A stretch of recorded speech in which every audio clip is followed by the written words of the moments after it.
ఆకాశవాణి ప్రాంతీయ వార్తలు చదువుతున్నది కె సుగుణ. ముఖ్యాంశాలు: ఆంధ్రప్రదేశ్లో తక్కువ ధరకు విద్యుత్ అందించేలా సమగ్ర ప్రణాళికలు రూపొందించాలని ముఖ్యమంత్రి నారా చంద్రబాబు నాయుడు అధికారులను ఆదేశించారు. తెలంగాణలో పేదల కోసం చేపట్టిన ఇందిరమ్మ ఇళ్ల నిర్మాణ కార్యక్రమాన్ని మరింత వేగవంతం చేస్తామని ముఖ్యమంత్రి రేవంత్ రెడ్డి తెలిపారు. ఆంధ్రప్రదేశ్లోని విజయవాడ నుంచి వారణాసికి కొత్త విమాన సర్వీస్ను కేంద్ర మంత్రి కింజరాపు రామ్మోహన్ నాయుడు ప్రారంభించారు. ఆంధ్రప్రదేశ్లోని వెలుగొండ ప్రాజెక్టు మొదటి దశ పనులను పూర్తి చేసి ఆగస్టు చివరి వారంలో నల్లమల సాగర్కు నీటిని విడుదల చేస్తామని మంత్రి నిమ్మల రామానాయుడు వెల్లడించారు. ఇక వార్తల వివరాలు: ఆంధ్రప్రదేశ్లో విద్యుత్ ఉత్పత్తి సామర్థ్యాన్ని పెంచడంతో పాటు తక్కువ ధరకు విద్యుత్ అందించేలా సమగ్ర ప్రణాళికలు రూపొందించాలని ముఖ్యమంత్రి నారా చంద్రబాబు నాయుడు అధికారులను ఆదేశించారు. అమరావతి సచివాలయంలో విద్యుత్ శాఖపై నిన్న నిర్వహించిన సమీక్షలో చంద్రబాబు నాయుడు మాట్లాడుతూ వర్షాభావ పరిస్థితుల నేపథ్యంలో విద్యుత్ ఉత్పత్తికి ఇబ్బందులు తలెత్తకుండా ముందస్తు చర్యలు చేపట్టాలని ఆదేశించారు. సౌర విద్యుత్పై మరింత దృష్టి సారించాలని, సెప్టెంబర్ నాటికి ప్రధానమంత్రి సూర్యఘర్ పథకం కింద 6 లక్షల సోలార్ కనెక్షన్లు ఏర్పాటు చేయాలని సూచించారు. తెలంగాణలో పేదల కోసం చేపట్టిన ఇందిరమ్మ ఇళ్ల నిర్మాణ కార్యక్రమాన్ని మరింత వేగవంతం చేస్తామని ముఖ్యమంత్రి రేవంత్ రెడ్డి తెలిపారు. హైదరాబాద్లోని కూకట్పల్లిలో నిర్వహించిన ఇందిరమ్మ టవర్స్ శంకుస్థాపన కార్యక్రమంలో ముఖ్యమంత్రి నిన్న పాల్గొన్నారు. అనంతరం రేవంత్ రెడ్డి మాట్లాడుతూ పట్టణ ప్రాంతాల్లో పేదలకు సొంత ఇళ్లు ఇచ్చేందుకు తెలంగాణ ప్రభుత్వం ఇందిరమ్మ ఇళ్ల టవర్స్ నిర్మాణానికి శ్రీకారం చుట్టిందని అన్నారు. క్యూర్ పద్దతిలో 1,00,000 ఇళ్లను నిర్మించాలని నిర్ణయించామని, ఏడాదిలోపు వాటిని పూర్తి చేస్తామని చెప్పారు.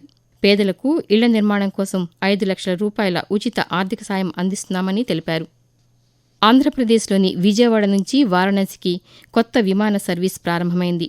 కేంద్ర పౌర విమానయాన శాఖ మంత్రి కింజరాపు రామ్మోహన్ నాయుడు ఈ సర్వీస్ను ఢిల్లీ నుంచి దృశ్యమాధ్యమ విధానంలో నిన్న ప్రారంభించారు. ఈ సందర్భంగా కేంద్ర మంత్రి మాట్లాడుతూ, ప్రత్యేకంగా శ్రావణ మాసం మొదలవుతున్నటువంటి రోజు నాడు మనకి వారణాసి ఏదైతే ఆధ్యాత్మికంగా ప్రపంచంలో ఉన్నటువంటి హిందువులందరికీ కూడా ఒక ప్రధానమైనటువంటి కేంద్రం ఉందో, అలాంటిది మన బెజవాడ కనకదుర్గమ్మ, అలాగే కాశీ విశ్వనాథ్ బాబా, వీళ్ళిద్దరినీ కూడా కలిపే విధంగా ఈ కొత్త రూట్ ని మన విజయవాడ నుంచి ప్రారంభించడం నాకెంతో ఆనందంగా ఉంది. విజయవాడ ఎయిర్పోర్ట్ ని ఒక ప్రధానమైన ఎయిర్పోర్ట్ గా తీసుకోవడానికి ఇది ఒక ముఖ్యమైనటువంటి ఉదాహరణ. విజయవాడ అంతర్జాతీయ విమానాశ్రయంలో జరిగిన కార్యక్రమంలో పార్లమెంట్ సభ్యులు కేశినేని శివనాథ్ పాల్గొని మాట్లాడుతూ వారణాసికి వెళ్లే భక్తులకు ఈ సర్వీస్ ఎంతో ఉపయోగకరంగా ఉంటుందని తెలిపారు.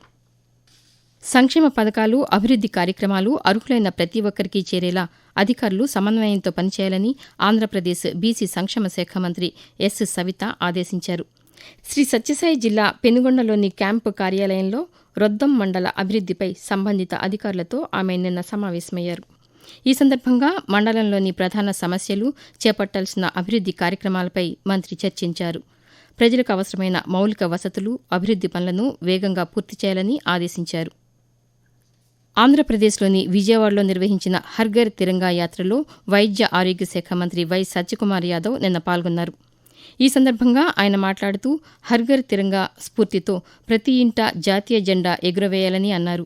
ఎందరో మహనీయుల త్యాగాలు, బలిదానాల ఫలితంగా దేశానికి స్వాతంత్ర్యం లభించిందని, వారి త్యాగాలను స్మరించుకుంటూ యువత, విద్యార్థులు దేశభక్తి భావాలను పెంపొందించుకోవాలని మంత్రి సూచిస్తూ, 100 సంవత్సరాలు పూర్తి చేసుకుంటాం మనం 2047 నాటికి. ఆ నాటికి మన దేశం ఎలా ఉండాలి అనే దాని మీద మనం ఒక ప్రేరణ కలిగించడం కోసం, స్ఫూర్తిదాయకంగా ఉండడం కోసం, భవిష్యత్తును నిర్మించడం కోసం స్వాతంత్రంలో బలిదానాలు చేసిన వారిని స్మరించుకుంటూ రాబోయే రోజుల్లో ప్రపంచంలో ఒక అగ్రదేశంగా, ఒక విశ్వగురువుగా భారత్ను మళ్ళా నిలబెట్టడం కోసం, అటువంటి ప్రేరణ పొందడం కోసం ఇవాళ మనం తిరంగా యాత్ర చేస్తున్నాం. అటువంటి వారిని స్మరించుకునే ప్రయత్నం చేస్తున్నాం. అవయవ దానంపై ప్రజల్లో విస్తృత అవగాహన కల్పించాల్సిన అవసరముందని ఆంధ్రప్రదేశ్ మైనారిటీ సంక్షేమ శాఖ మంత్రి ఎన్ఎండి ఫరూక్ అన్నారు. నంద్యాలలో రెడ్ క్రాస్ ఆధ్వర్యంలో అవయవ దానంపై ఏర్పాటు చేసిన అవగాహన కార్యక్రమంలో మంత్రి నిన్న పాల్గొన్నారు. ఈ సందర్భంగా ఆయన మాట్లాడుతూ బ్రెయిన్ డెడ్కు గురైన వ్యక్తుల నుంచి సేకరించిన అవయవాలతో దాదాపు 8 మంది జీవితాలను కాపాడవచ్చని తెలిపారు. అవయవ దానం చేసేందుకు మరింత మంది ముందుకు రావాలని కోరారు. ఆకాశవాణి ప్రాంతీయ వార్తలు వింటున్నారు. ఆంధ్రప్రదేశ్లోని వెలుగొండ ప్రాజెక్టు మొదటి దశ పనులను పూర్తి చేసి ఆగస్టు చివరి వారంలో నల్లమల సాగర్కు నీటిని విడుదల చేస్తామని జలవనరుల శాఖ మంత్రి నిమ్మల రామానాయుడు తెలిపారు. మార్కాపురంలో వెలుగొండ ప్రాజెక్టుపై అధికారులు, ప్రజాప్రతినిధులతో మంత్రి నిన్న సమీక్ష నిర్వహించారు. అనంతరం ఆయన పాతికేయులతో మాట్లాడుతూ 3 దశాబ్దాల వెలుగొండ కళ నెరవేర్చడమే ఈ ప్రభుత్వ లక్ష్యమని చెప్పడమే కాదు, దానికి కూడా ఒక వర్క్ షెడ్యూల్ ని రూపొందించుకుని 2024 నుంచి 2026 ఆగస్టు కల్లా ఈ వెలుగొండ ఫస్ట్ ఫేజ్ పూర్తి చేసి నీళ్లు ఇవ్వాలి నల్లమల సాగర్ అనేటువంటి సీఎం చంద్రబాబు నాయుడు గారు ఇచ్చినటువంటి లక్ష్యానికి అనుగుణంగానే నిత్యం పనిచేసుకుంటూ గత 30-20 సంవత్సరాల నుంచి జరగనటువంటి పనుల్ని ఈ 2 సంవత్సరాల్లోనే పూర్తి చేసుకుంటూ కేంద్ర ప్రభుత్వ పథకాల అమలు పురోగతిపై రాజస్థాన్, తెలంగాణ రాష్ట్రాలతో కేంద్ర వ్యవసాయ శాఖ మంత్రి శివరాజ్ సింగ్ చౌహాన్ ఢిల్లీ నుంచి దృశ్య మాధ్యమం ద్వారా నిన్న సమీక్ష నిర్వహించారు. ఈ సమావేశంలో హైదరాబాద్ నుంచి తెలంగాణ వ్యవసాయ శాఖ మంత్రి తుమ్మల నాగేశ్వరరావు పాల్గొన్నారు.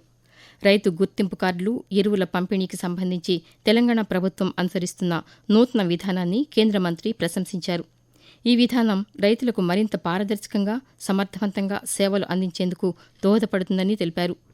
ఎల్నినో పరిస్థితుల నేపథ్యంలో తెలంగాణలో పండించే పప్పు దినుసులను 100% కొనుగోలు చేయాలని మంత్రి తుమ్మల నాగేశ్వరరావు ఈ సందర్భంగా కేంద్ర మంత్రిని కోరారు. వాతావరణం.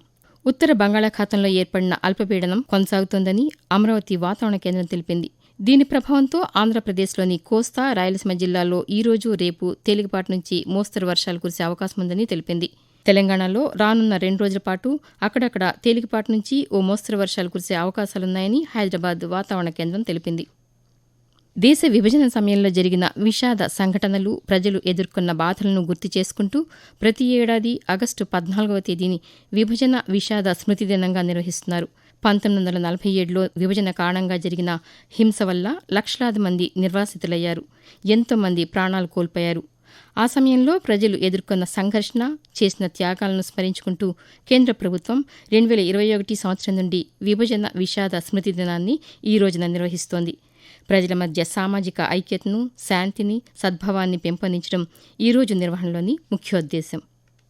ఆంధ్రప్రదేశ్లో ఊబకాయం నియంత్రణకు జాయింట్ టాస్క్ ఫోర్స్ను ఏర్పాటు చేయనున్నట్లు వైద్య ఆరోగ్య శాఖ మంత్రి వై సత్యకుమార్ యాదవ్ తెలిపారు. విజయవాడలో సిఐఐ ఆధ్వర్యంలో ఊబకాయంపై నిర్వహించిన సదస్సులో మంత్రి నిన్న మాట్లాడుతూ మారుతున్న జీవనశైలి, శారీరక శ్రమ తగ్గడం, అనారోగ్యకర ఆహారం, చక్కెర పానీయాలు ఊబకాయానికి ప్రధాన కారణాలని చెప్పారు. ఊబకాయం నియంత్రణకు ప్రభుత్వ శాఖల సమన్వయంతో చర్యలు చేపడతామని తెలిపారు. అలాగే పిల్లల్లోనూ ఊబకాయాన్ని ముందుగానే గుర్తించి నివారణ చర్యలు తీసుకుంటామన్నారు. విశాఖపట్నంలో పునరుద్దరించబడిన పంపిణీ రంగ పథకం ఆర్డీఎస్ఎస్ పనులను కేంద్ర విద్యుత్ శాఖ అధికారులు నిన్న పరిశీలించారు. కేంద్ర విద్యుత్ మంత్రిత్వ శాఖ joint secretary Shashank Mishra, director Pranav Tayal Visakha Sagar నగర్లోని centre of excellence for energy ట్రాన్సిషన్ను సందర్శించారు. ఈపీడీసీఎల్ పరిధిలో చేపడుతున్న భూగర్భ విద్యుత్ కేబులింగ్, స్మార్ట్ మీటరింగ్, ఐటీ ఆధారిత విద్యుత్ సేవలు ప్రాజెక్టుల పురోగతిపై సమీక్ష నిర్వహించారు. అనంతరం స్కాడా నియంత్రణ కేంద్రాన్ని సందర్శించి విద్యుత్ పంపిణీ వ్యవస్థ, సాంకేతిక సేవల నిర్వహణను పరిశీలించిన అధికారులు నాణ్యతా ప్రమాణాలు పాటిస్తూ నిర్ణీత గడువులోపు పనులు పూర్తి చేయాలని సూచించారు. ప్రాంతీయ వార్తలు ముగించే ముందు ముఖ్యాంశాలు మరొకసారి. ఆంధ్రప్రదేశ్లో తక్కువ ధరకు విద్యుత్ అందించేలా సమగ్ర ప్రణాళికలు రూపొందించాలని ముఖ్యమంత్రి నారా చంద్రబాబు నాయుడు అధికారులను ఆదేశించారు. తెలంగాణలో పేదల కోసం చేపట్టిన ఇందిరమ్మ ఇళ్ల నిర్మాణ కార్యక్రమాన్ని మరింత వేగవంతం చేస్తామని ముఖ్యమంత్రి ఏ రేవంత్ రెడ్డి తెలిపారు. ఆంధ్రప్రదేశ్లోని విజయవాడ నుంచి వారణాసికి కొత్త విమాన సర్వీస్ను కేంద్ర మంత్రి కింజరాపు రామ్మోహన్ నాయుడు ప్రారంభించారు. ఆంధ్రప్రదేశ్లోని వెలుగొండ ప్రాజెక్టు మొదటి దశ పనులను పూర్తి చేసి ఆగస్టు చివరి వారంలో నల్లమల సాగర్కు నీటిని విడుదల చేస్తామని మంత్రి నిమ్మల రామానాయుడు వెల్లడించారు. ఆకాశవాణి ప్రాంతీయ వార్తలు ఇంతటితో సమాప్తం.